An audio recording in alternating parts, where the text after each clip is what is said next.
Hello guys, welcome back to my YouTube channel. Guys, इस channel पे हम नई प्लेलिस्ट लेके आ रहे हैं जिसका नाम है डेटाबेस मैनेजमेंट सिस्टम।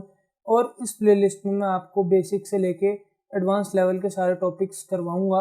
और गाइस, पहला जो हमारी वीडियो होने वाली है वो आज की वीडियो होने वाली है, जिसके बारे में मैं आपको बताऊंगा कि डेटाबेस मैनेजमेंट सिस्टम क्या होता है और उसका इंट्रोडक्शन हम इस वीडियो में देखेंगे।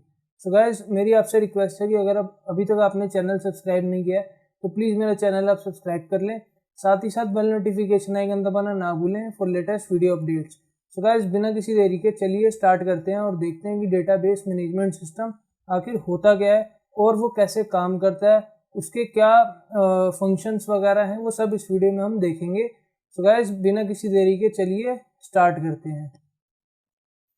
सो गाइस, आज का टॉपिक हमारा डेटाबेस मैनेजमेंट सिस्टम का इंट्रोडक्शन के बारे में है। उससे पहले मैं आपको बताना चाहता हूँ कि डेटाबेस मैनेजमेंट सिस्टम पढ़ने से पहले हमें ये पता होना चाहिए कि डेटा होता क्या है। गाइस, डेटा एक ऐसी एसेंशियल इन्फॉर्मेशन है जो कि हमें चाहिए होती है। अब मान लो डेटा काफ़ी तरह के होता है। अब मान लो कुछ डेटा ये होता है कि जो हमें चाहिए होता है लेकिन किसी और को नहीं चाहिए होता, और कुछ डेटा ऐसा होता है जो उनको चाहिए होता है वो हमें नहीं चाहिए होता। तो एसेंशियल इन्फॉर्मेशन इसको क्यों कहा गया है? क्योंकि इसलिए कहा गया है कि ये इन्फॉर्मेशन वेरी करती है पर्सन टू पर्सन। ठीक है, अब जो डेटा मेरे को चाहिए वो डेटा किसी और को नहीं चाहिए होगा। ऐसा भी हो सकता है। मान लो कि मैं सॉफ्टवेयर डेवलपर हूँ, ठीक है, और मेरे को जो डेटा चाहिए वो एक आम इंसान को थोड़ी चाहिए, और जो एक आम इंसान को डेटा चाहिए वो सॉफ्टवेयर डेवलपर को चाहिए भी हो सकता है या नहीं चाहिए हो सकता। फॉर एग्जाम्पल, न्यूज़ हम सारे देखते हैं। न्यूज़ भी एक फॉर्म का डेटा ही है जो कि वर्ल्ड वाइड मान लो न्यूज़ चलती है, जैसे कि आज दिल्ली में क्या हुआ या कल चंडीगढ़ में क्या होगा या फलाने स्टेट में क्या हुआ। सो ये पूरा एक डेटा है जो कि सबको बांटा जाता है। ठीक है, और ये बिल्कुल एक ट्रांसपेरेंट डेटा है कि किसी को भी मिल जाए तो भी कोई दिक्कत नहीं होगी।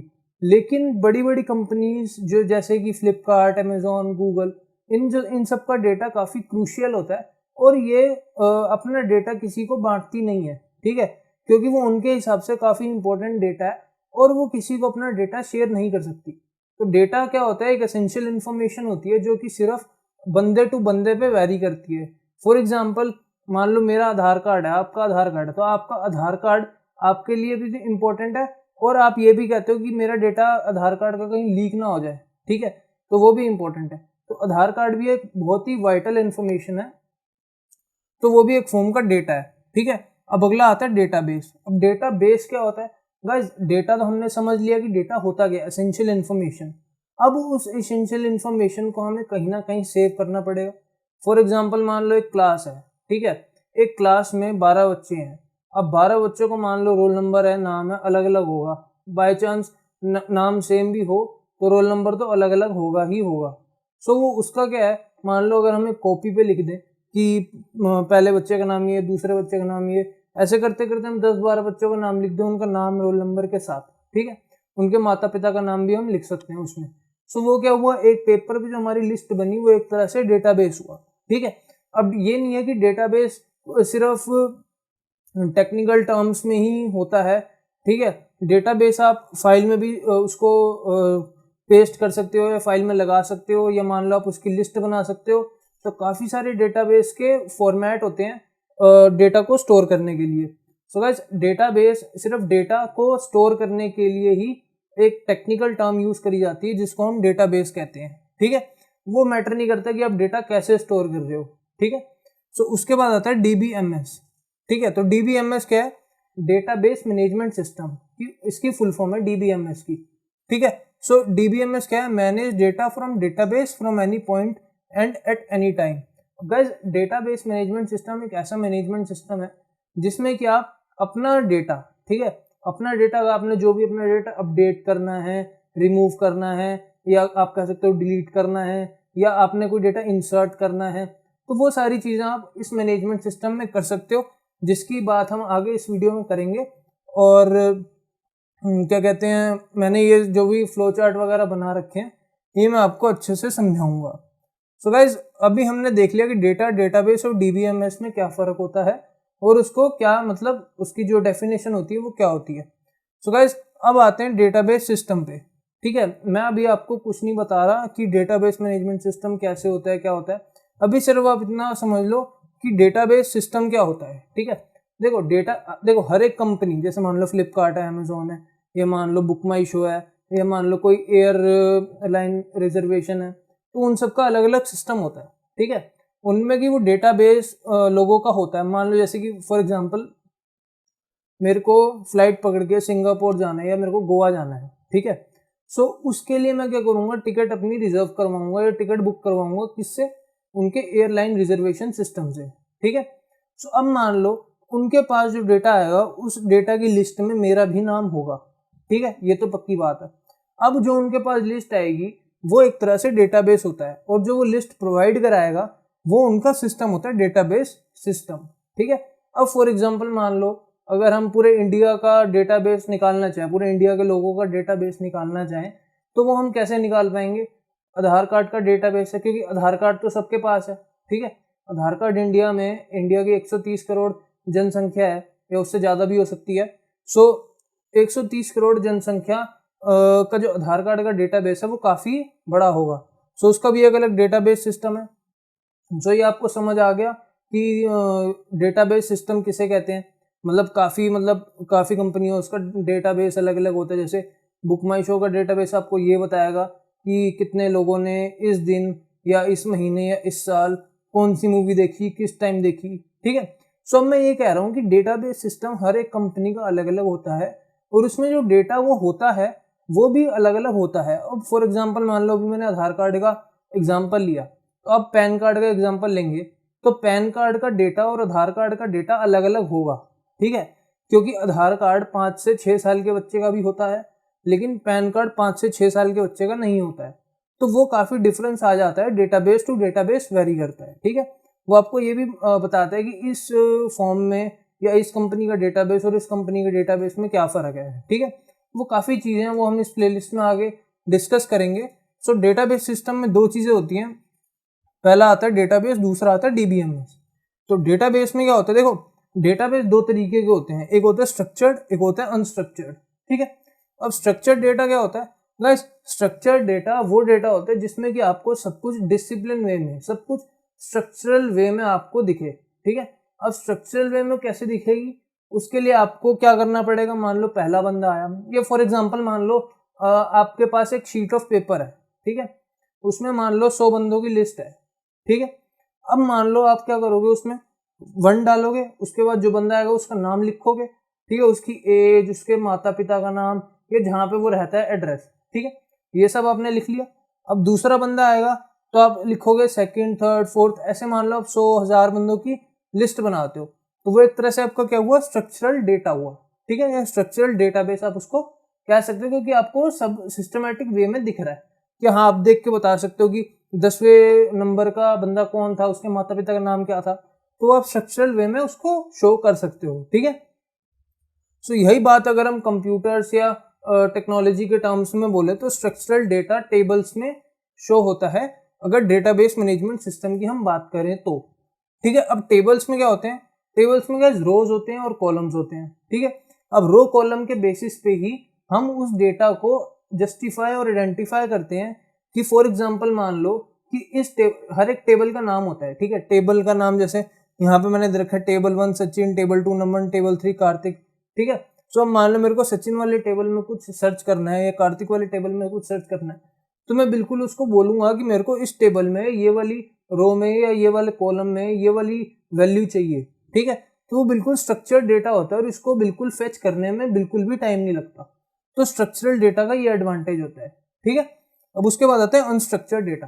अब गाइस स्ट्रक्चर्ड डेटा आपको समझ आ गया। अनस्ट्रक्चर्ड डेटा में क्या होता है? इसका पूरा उल्टा हिसाब होता है, ठीक है। स्ट्रक्चर्ड में क्या था? हमारे पास बिल्कुल सारी चीजें डिसिप्लिन में थी और मैनेज्ड कंडीशन में हमारे पास थी। हमने सब नोट करा था कि 10वें का आया तो हम फट से बता देंगे, 11वें का आया तो हम बिल्कुल बता देंगे कि ये कौन था, इसके माता पिता का नाम क्या था, ये कहाँ रहता है। तो वहीं अगर अनस्ट्रक्चर्ड की बात आए तो हम सबसे पहली बात तो अनस्ट्रक्चर्ड में हम डेटा को डिसिप्लिन मैनर में नहीं देख सकते, ठीक है। और अगर हमें कुछ चाहिए होगा तो हमें काफ़ी ढूंढना पड़ेगा उस चीज़ को देखने के लिए। अब फॉर एग्जांपल मान लो वेब पेज है, ठीक है। वेब पेज क्या होते हैं? अब मान लो किसी भी अपने वेबसाइट पे गए तो वहाँ पे आप क्या देखते हो? टेक्स्ट होता है, ठीक है, इमेज होती है, उसके बाद क्या कहते हैं ड्रॉप डाउन बॉक्स होता है, उसमें भी टेक्स्ट होता है, अगर उस पर क्लिक करोगे तो नीचे आएगा। उसके बाद काफ़ी वीडियोस होती हैं अगर हैं तो, ठीक है। सो ये काफ़ी अनस्ट्रक्चर्ड वे में होता है कि मतलब स्ट्रक्चर्ड मतलब ये नहीं है कि इमेज है तो इमेज ही दिखेगी, टेक्स्ट है तो टेक्स्ट ही दिखेगा, ऐसा नहीं है, ठीक है। उसमें वेब पेजेस में क्या होता है, आपको टेक्स्ट भी दिखता है, इमेज भी दिखती है, वीडियो भी दिखता है, कुछ कुछ ये कुछ कुछ वो कुछ कुछ ये, मतलब सब कुछ ही दिखता है, ठीक है। तो वो एक अनस्ट्रक्चर्ड वे है डेटा को शो करने का या डेटा को क्या कहते हैं स्टोर करने का, ठीक है। अब मान लो चैट्स है, चैट्स में भी आपको इमोजी होते हैं, आप कुछ लिखते हो, इमोजी भेजते हो, स्टिकर भेजते हो, इमेज भेजते हो, वीडियो भेजते हो, तो ये सारा जो भी हमारा डेटा होता है वो अनस्ट्रक्चर्ड वे में होता है, ठीक है। अब उसके बाद आता है डेटाबेस सिस्टम का, हमने पहला पॉइंट तो देख लिया डेटाबेस, अब दूसरा आता है डीबीएमएस। गाइस डीबीएमएस क्या होता है, ये एक मैनेजमेंट सिस्टम होता है जो कि डेटाबेस को यूजर के साथ कनेक्ट करता है, वो हम इस वीडियो में देखेंगे आगे। अब इसमें काफी सारे सर्वर्स होते हैं, ठीक है। अब जैसे मान लो एसक्यूएल सर्वर है, एसक्यूएल का मतलब है स्ट्रक्चर्ड क्वेरी लैंग्वेज, ठीक है। तो स्ट्रक्चर्ड क्वेरी लैंग्वेज में क्या है, अब जैसे मान लो यहाँ पे हम स्ट्रक्चर्ड डेटा के बारे में बात करते हैं, तो स्ट्रक्चर्ड डेटा मान लो मैंने आपको बताया कि टेबल और रो की फॉर्म में डेटा होता है, तो स्ट्रक्चर क्वेरी लैंग्वेज में वो एसक्यूएल सर्वर जो है, जो भी हमारे डेटा होगा उसके बिल्कुल पास जाके वो जो डेटा हमें चाहिए होगा थ्रू सर्वर्स वो हमें दे देगा। तो ये एसक्यूएल सर्वर्स का काम होता है, ठीक है। उसके बाद आता है माई सीक्वल। माई सीक्वल का भी बिल्कुल वही काम होता है, इसमें काफ़ी सारी क्वेरीज होती हैं जो आपको एग्जीक्यूट करा के डेटा फेच कराती हैं। उसके बाद डरबी, फायरबेस ये सारे डेटाबेस मैनेजमेंट सिस्टम होते हैं जिसके अंदर आपका डेटा मैनेज होता है। मैनेज इन द सेंस आप उस डेटा के साथ मतलब आप अपने डेटा के साथ कहीं पे भी उसको एक्सेस कर सकते हैं। उसके अंदर आपने कुछ इंसर्ट करना तो आप कर सकते हैं, उसके अंदर आपने कुछ डिलीट करना तो वो कर सकते हैं, रिमूव कर सकते हैं, अपडेट कर सकते हैं, काफ़ी कुछ अपने डेटा के साथ कर सकते हैं through any point of time, या आप की कहीं भी जगह हो। अब फॉर एग्जांपल मान लो क्या कहते हैं, कभी कभी आपने देखा होगा कि अपना आधार कार्ड अपडेट करवाएं, ठीक है। सो आधार कार्ड अपडेट, हमें नहीं पता आधार कार्ड का डेटाबेस किधर है, ठीक है। हमें बस इतना अपनी इन्फॉर्मेशन पता है कि हाँ हमारे पास ये इन्फॉर्मेशन है और हमें वहाँ जाके अपनी इन्फॉर्मेशन अपडेट करानी है। तो उससे क्या होता है, आप किसी के पास जाते हो कि जी हमारा आधार कार्ड अपडेट कर दे, तो वो क्या करता है, वो सर्वर के थ्रू ही तो कनेक्ट होता है आपके डेटाबेस से। तो सर्वर के थ्रू वो सीधा सीधा टाइप करेगा कि हाँ इस बंदे का आधार कार्ड नंबर ये है, क्योंकि आधार कार्ड नंबर एक बार ही मिल गया वो यूनिक है, वो किसी का सेम नहीं हो सकता। तो आधार कार्ड नंबर के बेसिस पे वो आपके डेटाबेस, जैसे यहाँ पे दे रखा है 3 बंदों के नाम है, तो उस डेटाबेस पे जाता है, उसमें जो भी अपडेशन करनी होती है वो करके वापस आपको बताता है कि सर आपका जो भी अपडेट आपने करवाया है वो सक्सेसफुल हो गया है, ठीक है। सो ये बात आती है डेटाबेस सिस्टम की। अब बेसिकली देखा जाए तो डेटाबेस और डीबीएमएस दोनों आपस में मिले हुए हैं और इसको हम कहते हैं आरडीबीएमएस, ठीक है, रिलेशनल डेटाबेस मैनेजमेंट सिस्टम। अब रिलेशनल कैसे है गाइस, रिलेशनल ऐसे है कि यूजर और डेटा को, ठीक है, यूजर डेटा या डेटाबेस को आपस में क्या कहते हैं इंटरेक्ट करने के लिए आरडीबीएमएस होता है। आरडीबीएमएस यानी स्ट्रक्चरल डेटाबेस, ठीक है, स्ट्रक्चरल डेटाबेस में वो इस्तेमाल होता है आरडीबीएमएस यानी रिलेशनल डेटाबेस मैनेजमेंट। रिलेशन में क्या, आपने कोई भी चीज सर्च करी तो उसकी रिलेशन में वो देखेगा कि ये चीज किधर है, इस टेबल में है या इस टेबल के रो में है, कॉलम में है, तो वो काफी चीजें वो उसमें देखेगा, ठीक है। सो अब यहाँ पे मैंने आपको एक डायग्राम छोटा सा बना के रखा हुआ है कि डेटाबेस मैनेजमेंट सिस्टम काम कैसे करता है। गाइस मान लो यूजर है, ठीक है, यूजर कोई भी हो सकता है, XYZ आप ना है या तीसरा बंदा कोई भी हो सकता है, ठीक है। सो यूजर क्या करेगा, अब मान लो ये मान लो मैं ही हूँ, ठीक है, ठीक है मैं हूँ। अब मेरे को अपने डेटाबेस में कुछ अपडेट करना है या मान लो कोई भी ऑपरेशन परफॉर्म करना है, अपडेट, डिलीट, रिमूव या कुछ भी, ठीक है।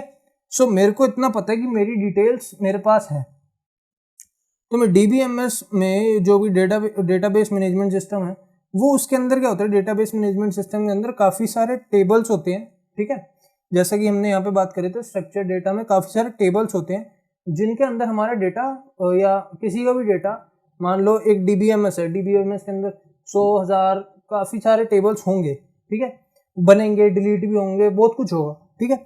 सो हम डीबीएमएस को क्वेरी देते हैं कि हमारे वाले टेबल से ये वाली वैल्यू हमें दो या ये वाली वैल्यू अपडेट कर दो। तो वो क्या करेगा, यहाँ पे मैंने लिख रखा है query is being sent to DBMS, और डीबीएमएस फिर सर्च करेगा कि इस नाम का डेटाबेस कौन सा है, तो इस नाम का डेटाबेस ये रहा, तो इस डेटाबेस के नाम के अंदर फिर वो सर्च करेगा कि ये कौन से डेटा मांग रहे हैं, ये कौन सा डेटा अपडेट करने को कह रहे हैं। तो बस क्वेरी जैसे ही एग्जीक्यूट हो जाएगी तो जो टेबल है एग्जीक्यूट होने के बाद DBMS को नोटिफिकेशन या ऑथेंटिकेशन प्रोवाइड करेगा और वही ऑथेंटिकेशन यूजर को मिल जाएगी और हमें पता चल जाएगा कि हाँ हमारा डेटा अपडेट हो चुका है। अब जैसे मान लो आप कहीं भी कुछ भी अपडेट कराते तो ऊपर नोटिफिकेशन आती नहीं, your data is successfully updated, तो वो नोटिफिकेशन हमें मिल जाएगी। सो गाइस अभी इस वीडियो में इतना ही। मैं आशा करता हूँ कि आपको डेटाबेस मैनेजमेंट सिस्टम काफ़ी अच्छे से समझ आ गया होगा। अगली वीडियो में हम फाइल सिस्टम और DBMS के बीच में देखेंगे कि फाइल सिस्टम ज़्यादा बढ़िया होता है या डेटाबेस मैनेजमेंट ज़्यादा बढ़िया होता है, क्या प्रो है, क्या कॉन्स हैं, और सब कुछ हम फाइल सिस्टम और डेटाबेस मैनेजमेंट के बारे में देखेंगे।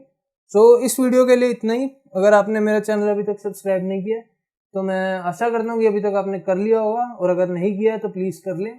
साथ ही साथ वो जो लाल वाला बेल आइकन दिख रहा है वो दबा दें। और अभी के लिए इतना ही गाइस, मिलते हैं नेक्स्ट वीडियो में। Till then I will see you next time.